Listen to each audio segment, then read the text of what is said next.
இந்த சேரீயில் பாருங்கள், இந்த ப்ளவுஸ் வந்து அட்டாச்டு ப்ளவுஸ் எல்லாம் கிடையாது.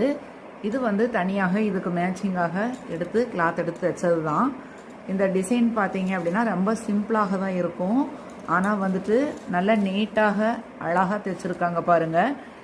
இந்த பேக் நெக்கு பாருங்கள், சிம்பிளாக இருந்தாலும் நல்லா நீட்டாக இருக்குது. நான் வந்து இந்த மாதிரி தான் நீட்டாக கேட்டிருந்தேன். இது நான் தைக்கல, என்னுடைய ஸ்டூடெண்ட் யமுனா அப்படின்னு சொல்லிட்டு எங்கிட்ட சௌந்தரிய லகரி கற்றுக்கிட்டாங்க. அவங்க வந்து தைச்சிருக்காங்க பாருங்கள். எவ்வளோ வந்து நீட்டாக ஸ்டோன் ஒர்க்கெல்லாம் எவ்வளோ அழகாக பண்ணியிருக்காங்க. ஆரி ஒர்க்கெல்லாம் பண்ணக்கூடியவங்க இந்த அளவுக்கு வந்து நேர்த்தியாக அழகாக தைச்சிருக்காங்க. அப்படிங்கிறப்ப ரொம்ப வந்து சந்தோஷமாக இருந்தது. அவ்வளோ எனக்கு வந்து ரொம்பவுமே பிடிச்சிருந்தது. நான் வந்து இது வரைக்கும் வெளியில் கொடுத்து தைச்சதே இல்லை. இவனுடைய ஸ்டூடெண்ட் அப்படின்னு மட்டும் இல்லாமல் இவங்க தைச்சி தரேன் அப்படின்னு ஆசைப்பட்டதுனால தான் நான் இந்த மாதிரி வந்து இவங்ககிட்ட கொடுத்துருக்கேங்க. அவ்வளோ ஃப்ரண்ட் நெக்கில் வந்து இந்த அளவுக்கு வந்து வச்சு தைச்சி கொடுத்துருக்காங்க. டாட்ஸ் எல்லாம் வந்து நீட்டாக வச்சு